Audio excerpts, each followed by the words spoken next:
shot. Between balls, between club. Let's see what all similar lies. Okay. Now, my preference is to take a sand wedge to play the shot most of the time. I putt it with a sand wedge. The reason I putt it with a sand wedge is because it's got that penetrating edge that goes through it and you'll get hung up in the grass. Putter, quite often, will get hung up in the grass. I've never liked the 3-wood because to me it's too long a club. So I can stand here just like a putter. My putting stance, I just take it and measure it off the ground. And I'll take it and putt it. And that club right there, I think that's a pretty useful shot. Now, the next shot you can hit, and if you got a line, you don't have much in front of it, you can take it and do it with a putter. And I'll take it and hit a putter as much as I can. Now, if I had that lie there, I would putt it, rather than hit the sand wedge.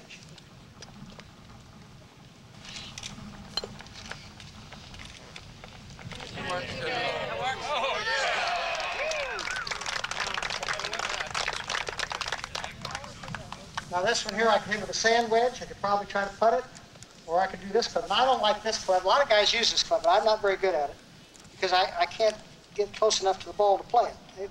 I can't get here. They play it back in here, and I just don't like staying that far away from it. But you can do it. There's nothing wrong with it. It seems to work pretty well too. But I got to putt with that one. Talk about standing to the ball, your posture and your alignment, really the alignment of your posture. I want you to understand that golf clubs tend to swing parallel to shoulders. So I want your shoulder line to be parallel left of the line that we're hitting on this target. I've got an aim club down here. I call it my aim club because when I practice, I don't want to be focusing on my alignment. I just want to have it perfect every time so I make a good habit of it. So I stand with my shoulders parallel to the aim club, and I also get my feet parallel to it.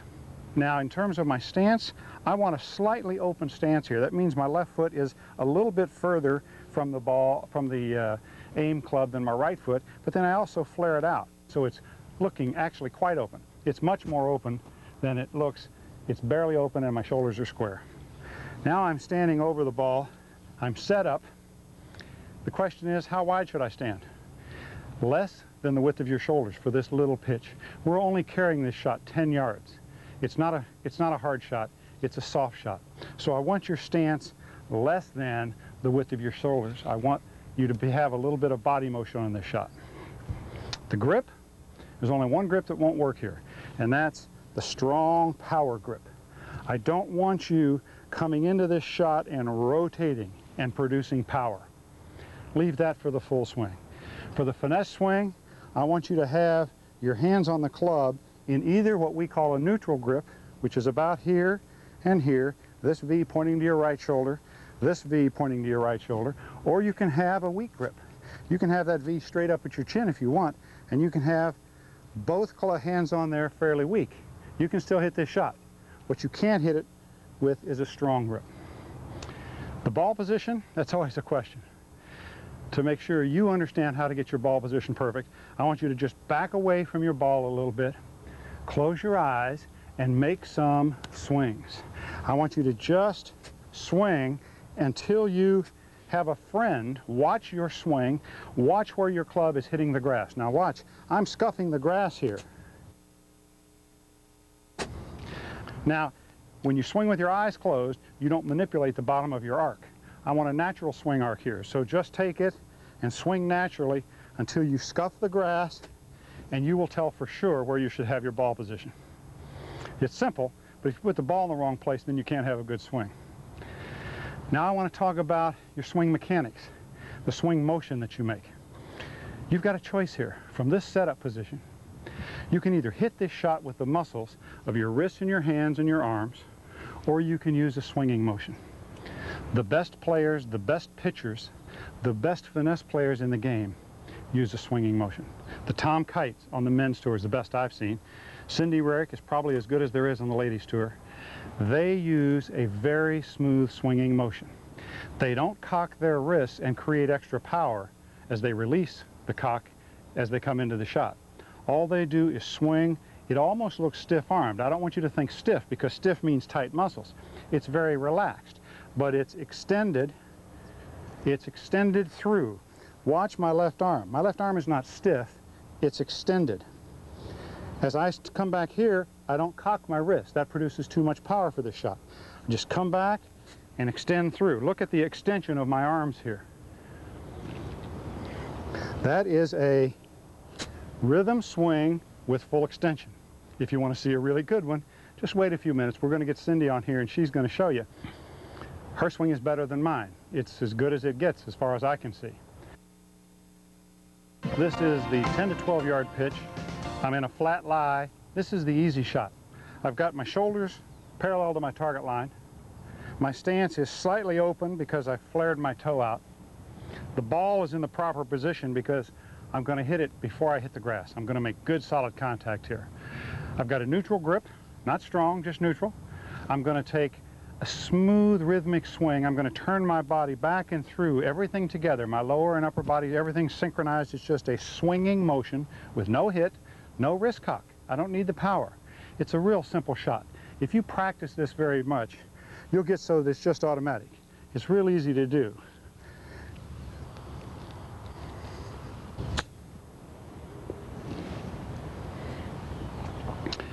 It's really not a difficult shot. If you practice it, it'll go totally into subconscious control.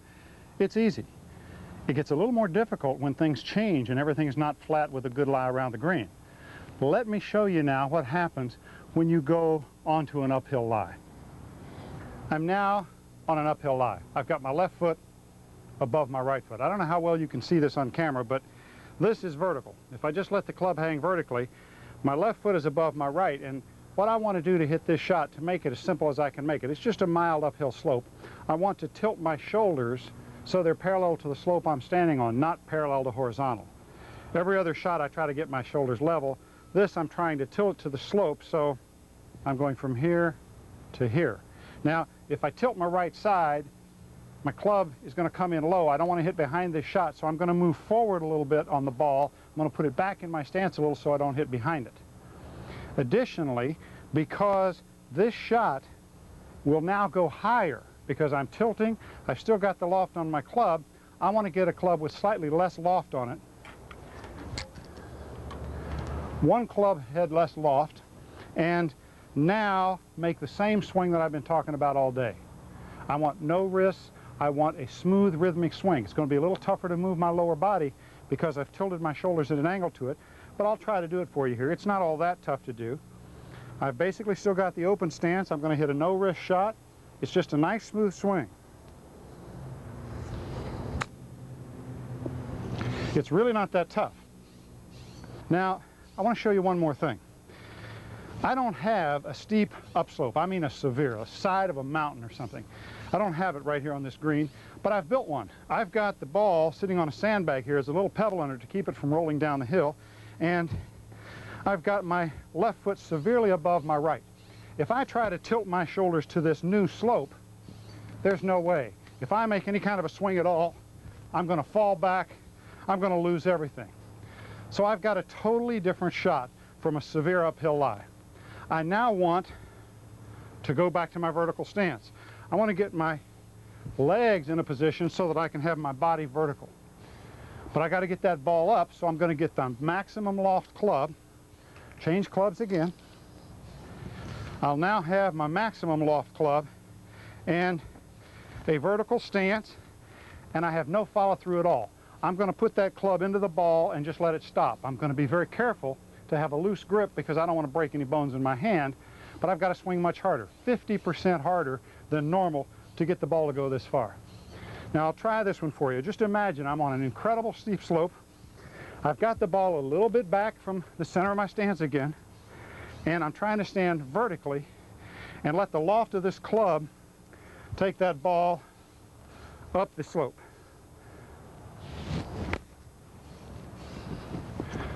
Oh, I'll take it. You can do it from these lies. I would suggest you practice every once in a while. And remember, don't hold this club too tightly when you're hitting it into the side of a mountain, because there's no follow through at all. You just have to stick it in the ground, have the ball back far enough in your stance that you make sure you hit the ball first, and swing much harder than normal. Now let's go to the next lie. I want the ball above my feet. Here we are.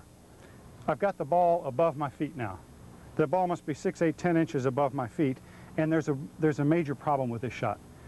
People don't know where it's going to go because when you're on a side hill lie with the ball above your feet, your club doesn't aim where you think it does. I want to show you something. I've got a little piece of plastic here. It's got a square end on it. I'm going to just stick it with adhesive on the face of my club.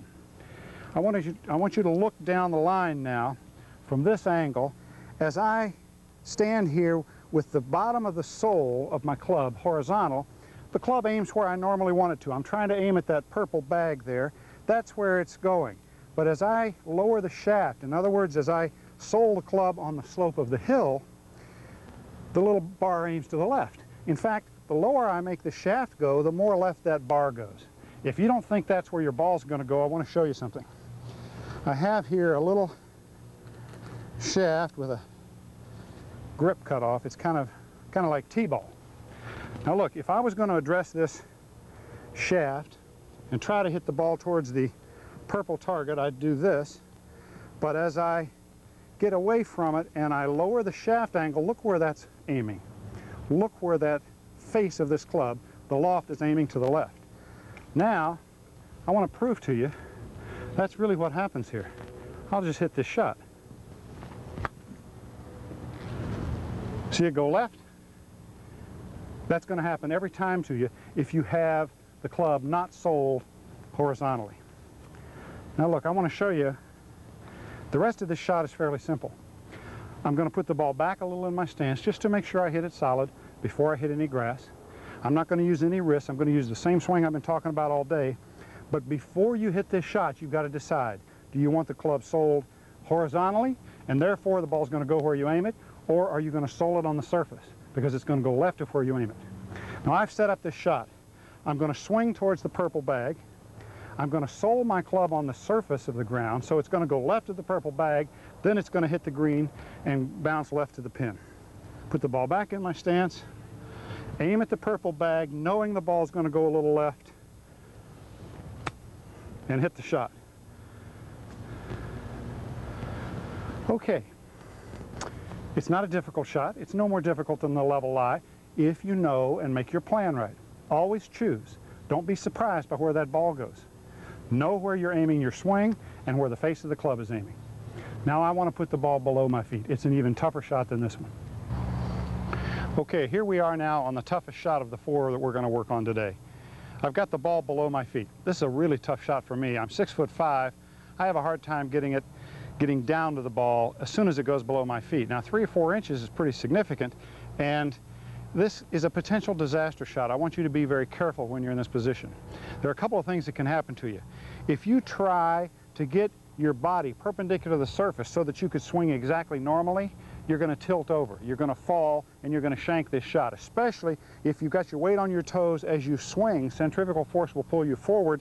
You might go over it this way and you're going to shank it.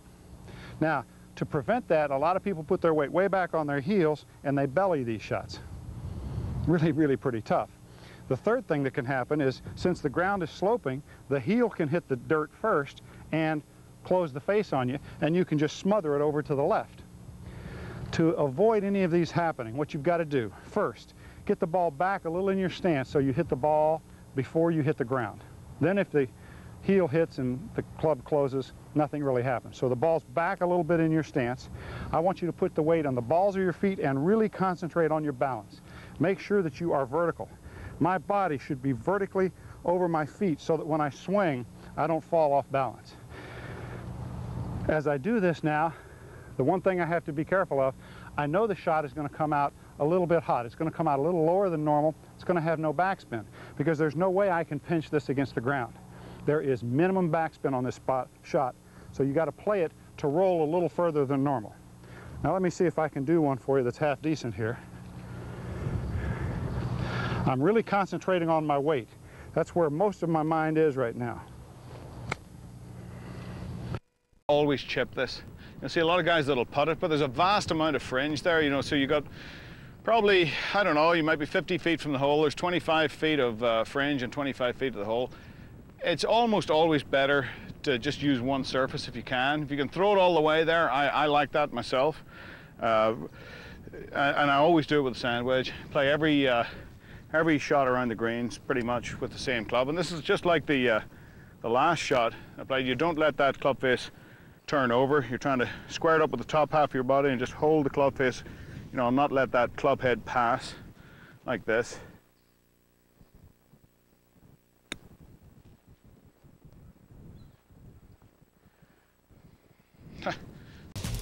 Yes, Game Solutions. Here's a tip that I hope will help your chipping. When I set up to the chip, I feel like that if anything, I have my spine almost lean to the left. Now, the truth is, it's pretty neutral, but people get in trouble when I tell them to set with their weight left, but they lean their body to the right. Once again, you have to be careful that that'll have you bottom out and try to hit up at the ball. When we chip and pitch, mainly we're pivoting around our left side, and that's why we want to keep our upper body tilted left.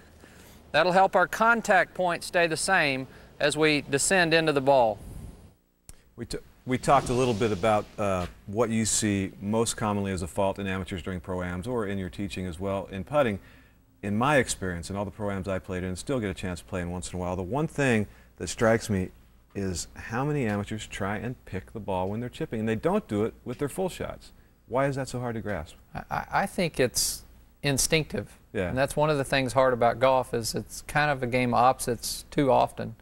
They know when they chip they want to get it in the air. Right. And so they swing up at it, you know, and that's kind of what we were pointing out in that clip is that, you know, the truth is these clubs have loft on them. The loft knocks it in the air for us. Right.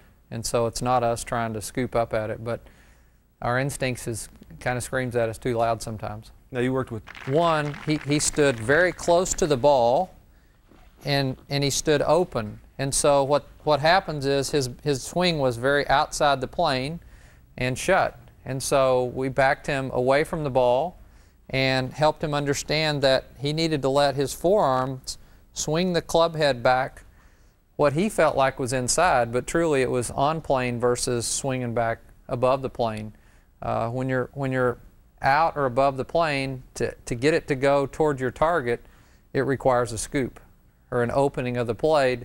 I think we're going to hit our most solid chips if we coming from an angle that lets us release the face, square through impact, and hit a shot that might actually have some draw spin to it versus a cut spin on it. Now he's a professional golfer. He's obviously going to make good solid contact if he's got a clean lie every time. What you're saying then is if he takes it out and has to basically hold it off, shut it off a bit coming through, he's got very little chance to control the distance with any accuracy. And he wasn't hitting it solid at that time. Now you're saying, I'm sorry, you say, oh, he wasn't hitting it solid. No, he was struggling with his distance and even catching it cleanly. Yeah. Now you're saying hit it with a little hook spin. Demonstrate here. I've seen it a million times for you. I mean, I've seen you jar it just about every time you miss a green, but why is that so important? Mr. Lanning, who really taught me these fundamentals as a young player, he shared that when we chip and pitch, we're going to be able to predict what happens when it hits the ground better if the ball has little spin on it. And so even though I use a lofted club, I play the ball up, so it's more in the bottom arc part of the swing versus if you play it back, it's in the steeper part of the downswing.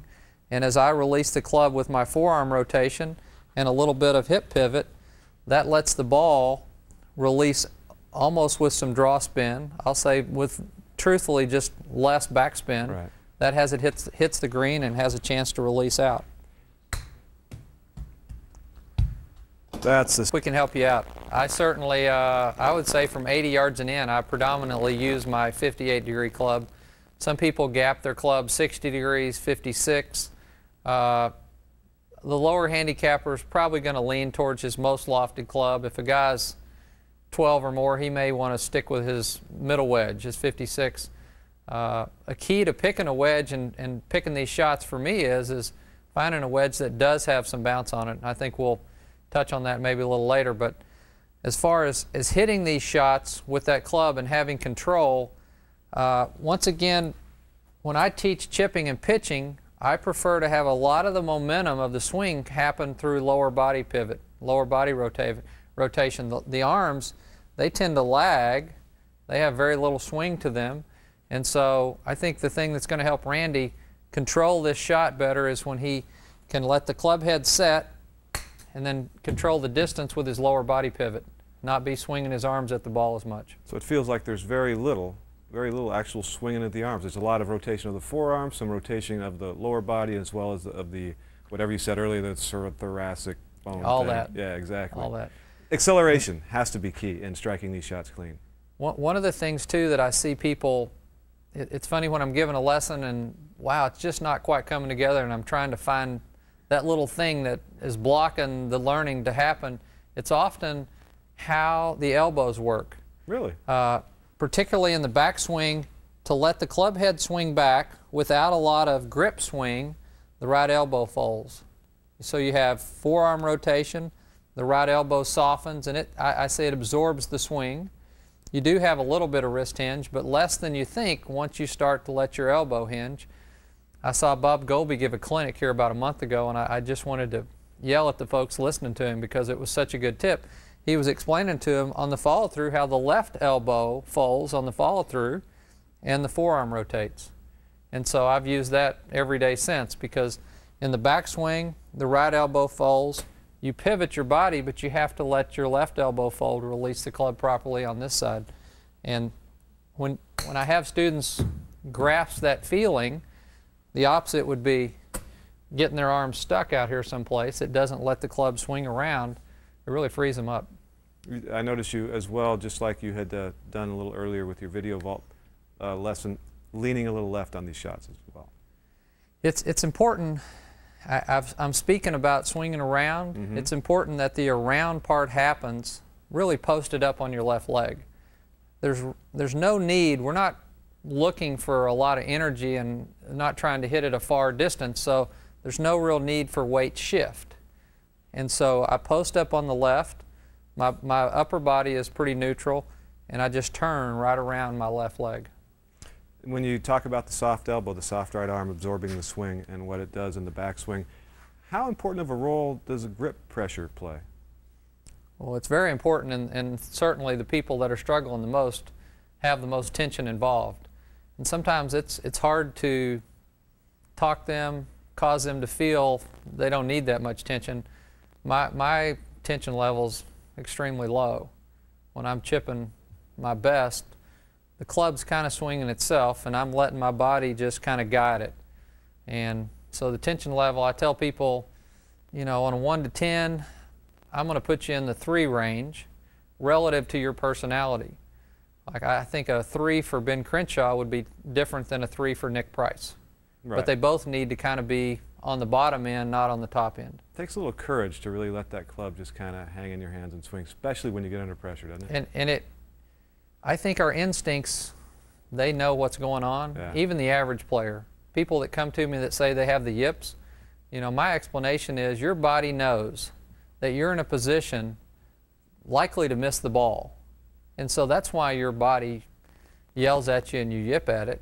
Once you find a slot, you're on plane, your body and your mind tend to relax because it knows, hey, I'm going to let the club go and it's going to hit the ball comfortably from this spot, versus maybe being in a spot where it knows it's going to not hit it the way you want it to go. That's a heck of a point. With good technique comes confidence. And it allows that tension to kind of ooze out and relax. Well, we're going to come back in just a few moments with a little bit of bunker idea. If you struggle with tight lies or pitching the ball kind of soft and up in the air with your wedges, one of the things that I hope to have you understand is how to use the bounce on your wedge. Usually sand wedges have an angle to the bottom of the club, and so you see this is level with the bottom of my club, but if I hold the club at 90 degrees, that angle is tilted. That when I explain how to use that, it's more like skipping a rock across the lake. You actually want to hit the ground with the back part of the wedge, and in order to do that, you need to have the shaft come into the ball pretty 90 degrees. If we lean the shaft back at impact, we add bounce. If we lean the shaft forward, we take bounce away. So understand that when you're going to hit a little soft shot, particularly off a tight lie, you need to let the club head swing back to 90 degrees so that you catch the ground with the back part of your club. That'll assist your club skipping through the ground instead of getting stuck in the ground. Me when I was a kid at 11 years old that made me into a great chipper, a great guy around the greens. It's the shot where I use a sand wedge, I open the face up and I take the club on the outside, and I cut back across the ball like this with an open face. Boy, kind of a difficult pitch here. The green runs away from me a little bit. I'm probably 8 feet above the green, 6-8 feet above the green running away. So I'm gonna have to use loft, take the ball up in the air. Can't use spin because I'm in the rough. You know, there's only 2 ways to stop a ball: spin and loft. So the spin's taken away from me being in the rough here, so I have to take it up high with a 60-degree wedge. Not a full high flop shot, but just a gentle pitch shot up into the air a little bit more to try and control the distance a little bit. Same kind of principle as my other chip shots. I put the ball about in the middle of my stance. I open the club up and use just a pitching motion. I don't like putting the ball way up, taking big swings, because I don't control the distance of that shot very well. I feel like that's a kind of a last resort shot for me. I don't like using that shot much. I think I can hit just as effective a shot, you know, laying the blade open, taking more of just a pitch shot type of approach to it. As long as I keep the club moving through the shot and I don't get it caught up in the rough, it should come out at it with a decent height and run down to the hole. I'm going to try and land it either just on the fringe or just about a foot on the green. Give it a chance to soften the shot a little bit.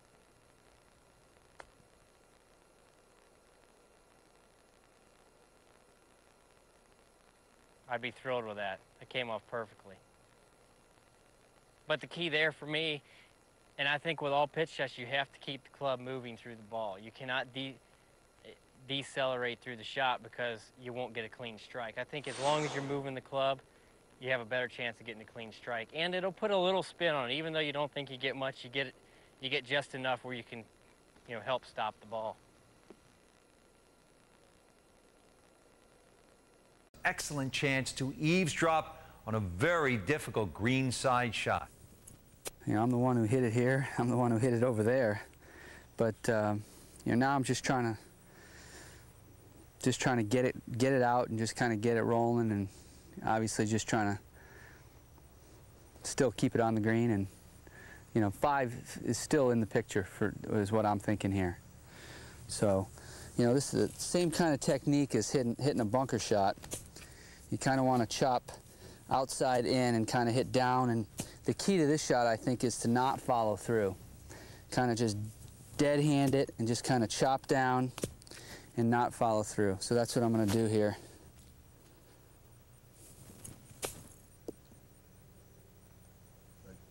Thanks. I don't think I can catch this clean unless I play the ball back and hit a low shot, and then it's going to hit in the bank and probably won't get up there. So I've got to play a bunker shot here and just hit it fat, which brings all kinds of trouble into play, but you just got to trust it.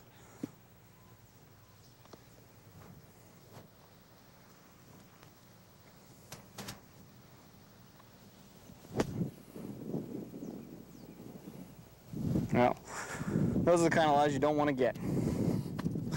Now, if it was a good lie, I can tell you what I'd do. It would be an easy chip.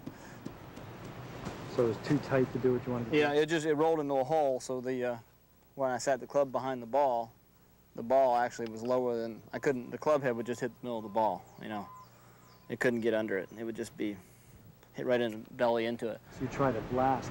Right, it's just a bunker shot, and the ground was a little bit thicker than sand, so you got to hit it a little bit harder. And if you haven't been practicing that shot, then it's obviously not as easy to pull off.